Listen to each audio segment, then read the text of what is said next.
Proclamación del Santo Evangelio según San Mateo.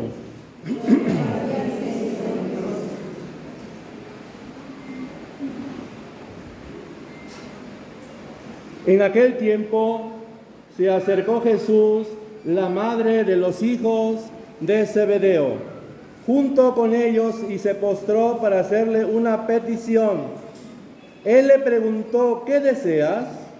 Ella respondió: concédeme que estos dos hijos míos se sienten, uno a tu derecha y el otro a tu izquierda en tu reino. Pero Jesús replicó: ¿no saben ustedes lo que piden?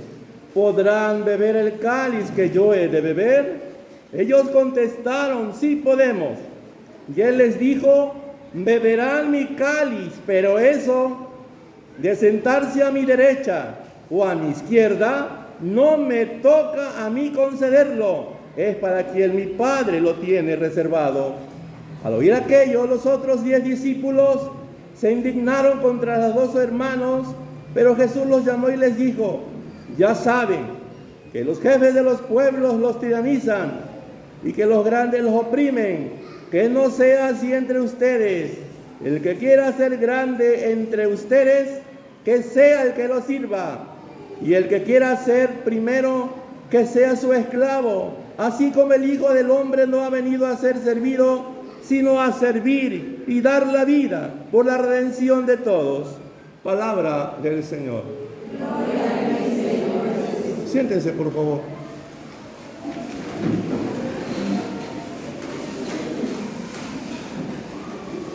Aquí hay dos puntos, pero muy importantes, que debemos entender como hijos de Dios. Y para que entiendamos, necesitamos orar, necesitamos rezar, pedirle a Jesucristo que nos dé la sabiduría. Y uno de los primeros dones que da el Espíritu Santo en aquel momento, cuando nace nuestra iglesia en Pentecostés, estando María Santísima y los apóstoles reunidos, les llegó la fuerza del Espíritu Santo, porque de otra manera no lo vamos a entender, humanamente no lo vamos a entender cuando Jesús nos da, pero hay que pedirlo y Jesús nos los concede. Recibir la sabiduría y comprender la humildad y el servicio. De eso hoy el Evangelio nos está hablando, de nuestra humildad. Ahora bien, ¿qué quiere decir eso de humildad? Que tenemos que ser humildes. No es humilde aquel que es serio y casi no platica.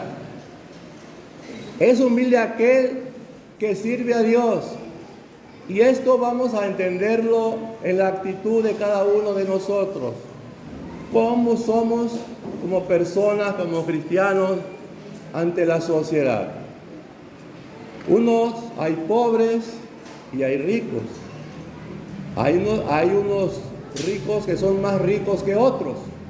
Y hay unos pobres que son más pobres que otros. Eso se entiende en el sentido material. Ahora, en el sentido espiritual, ¿cómo debemos de ser?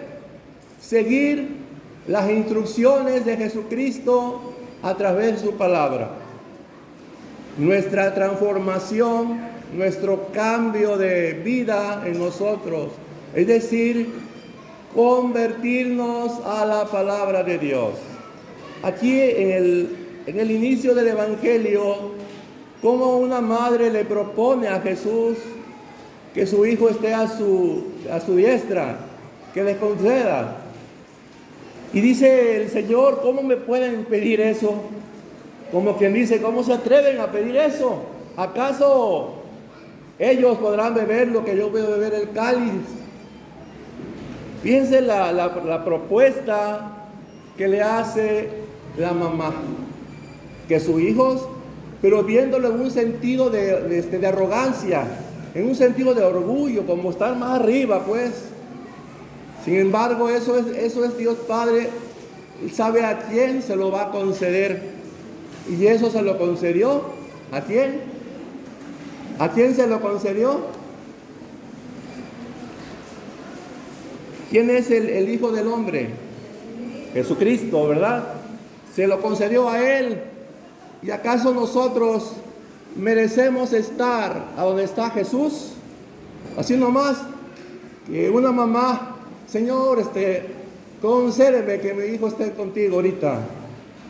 Nomás así, que se vaya directo. ¿Cómo ven? ¿Creen que será posible? Así nomás. Pues no es tan fácil, pero tampoco es imposible. ¿Qué necesitamos? Pues cambiar de vida. Pero si en mí hay arrogancia, hay soberbia, hay egoísmo y tantas cosas que para qué le seguimos, porque el menú es largo, pero algunas cosas no podríamos estar con Jesús, ni al cielo siquiera. Por lo menos que nos dé oportunidad llegar al purgatorio, por lo menos. Yo en lo personal con eso me conformo, pero hay que echarle ganas para estar en el purgatorio. ¿Por qué? Porque en el purgatorio es un momento temporal. ¿Sí me explico? Es un momento temporal. Pues no sabemos qué tiempo, pero no es para siempre. Es un momento nada más, un tiempo, y el tiempo y el control lo tiene Jesucristo. Él sabe en qué momento nos va a tocar, ¿verdad? Sin embargo, a veces pensamos que aquel hermano o hermana que falleció, ahora sí se va a ir a descansar, se va directamente al cielo. ¿Será así? ¿Será verdad eso, que se va directamente al cielo? Estudiando las Escrituras, y teníamos que ahondar en otro aspecto. En otro momento lo explicaríamos. Muy importante eso.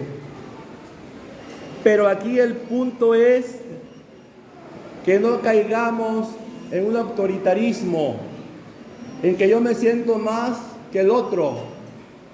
Por eso Jesús propone esto. Nos pide Jesucristo como una de las cualidades, que es la humildad, primeramente. Después de la humildad, el servicio.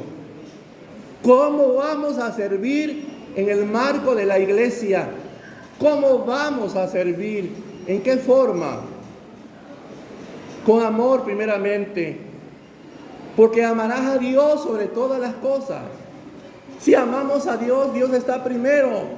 No va a estar primero mi orgullo o mi mando. Va a estar primero mi humildad. Y eso es lo que tenemos que aprender. Y es lo que Jesús nos está proponiendo en el pasaje del Evangelio. Ser humildes. Humildes de corazón. Aprendan de mí que soy manso y humilde de corazón. Y eso es lo que tenemos que aprender los cristianos, los católicos. Eso es lo que tenemos que aprender, a ser humildes. Ahora en el servicio tenemos que ser un equipo, como dice de las noticias, un equipazo. Tenemos que actuar como un equipo, porque eso somos en la iglesia, un verdadero equipo integral. Trabajar en comunión, trabajar entre sí. Por eso las partes del cuerpo nos habla San Pablo, que tienen una función, pero unidos entre sí. Trabajan de la mano. La cabeza, las manos, los ojos, la boca y todos nuestros órganos trabajan de la mano, están asociados. Y así tenemos que trabajar en la iglesia, los cristianos. Así nos tenemos que comportar. No sentirnos indiferentes hacia los demás, ¿vale? Entonces ahí es una parte importante que debemos tener presente. Un católico apostólico, un cristiano, debe comportarse con humildad en el servicio y en todo lo que haga. Así nos tenemos que comportar. No sentirme más que el otro. No, pues yo soy el jefe. ¿Qué dice Jesús? Nos recuerda que hay hombres que oprimen, que tiranizan, que entre ustedes no sea así. Hoy nos dice el Evangelio, no opriman, no tiranicen contra nadie, no se comporten de esa manera. Jesús nos invita a cambiar de vida, a cambiar a tener una conciencia y a tener una actitud integral de amor en el servicio, a hacerlo con gusto.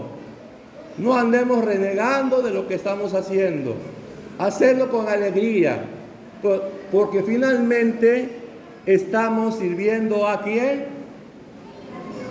A Dios. Así que así lo tenemos que hacer. La iglesia tiene cualidades, requisitos, cómo debemos comportarnos. Y la verdadera educación está aquí en la iglesia, en las enseñanzas de las Sagradas Escrituras. Ahora voy a tocar un poquito sobre los signos del apóstol Santiago. A ver, vamos a estudiar brevemente. La espada que lleva empuñada en su mano y va montado en el caballo, ¿qué representa?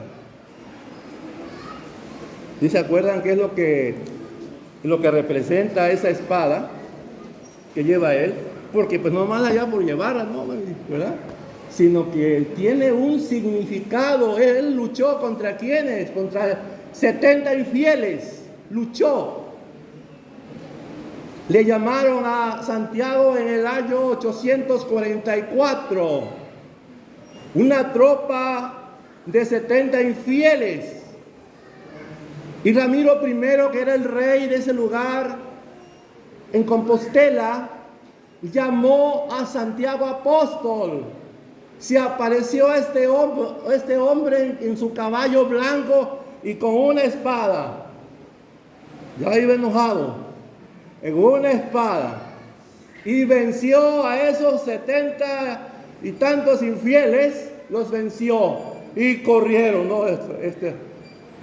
Con este no le entramos. Los venció. Él solo. Y esa fue una misión que Jesucristo le confió. Ahora bien, voy a explicarles lo que significa la espada. La espada representa el carácter caballeresco del apóstol Santiago. ¿Qué simboliza la espada? La espada, según la Biblia, se describe como la espada del Espíritu, un arma viva y activa que se usa para luchar contra el pecado y ayudarnos a acercarnos más a Dios. Estaba luchando contra 70 infieles, pecadores, malos, llenos de soberbia, y los venció. Santiago se convirtió en nuestro protector, el santo patrón de las Españas. Debemos de confiar en él. Un hombre valiente, un hombre guerrero, montado en su caballo blanco y empuñando su espada.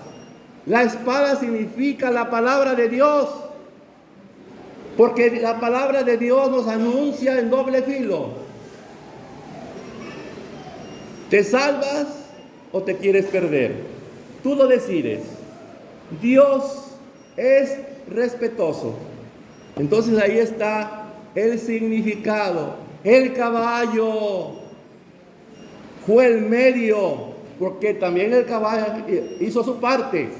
Le dio de patadas a los infieles, los pateó. También hizo su parte el caballito, ese caballo blanco donde iba Santiaguito. ¿Sí? Entonces no nada más está ahí en la imagen Santiago apóstol con la espada y ya. Y quién sabe, pues, ahí está con la espada, ahí está en su caballo. Así aparece la historia de la iglesia y nada más. Pero hay que saber lo que significa. ¿Por qué va montado en el caballo blanco? ¿Por qué va con la espada? ¿Sí lo sabían ustedes eso? ¿Alguien lo sabía ya? Es importante que estemos enterados, ¿sí? En la iglesia católica hay archivos muy importantes que yo, gracias a Dios, tengo acceso. me han dado la oportunidad de tener acceso a esos archivos, y ya los tengo. Entonces es bien importante esto saberlo. Por eso Santiago Apóstol es el santo patrón de todos, ¿sí? No nada más hoy, no, es el santo patrón de todos, ¿sí? También donde yo llevo mi trabajo en las redes sociales, es el santo patrón en las redes sociales, donde yo llevo este trabajo de iglesia.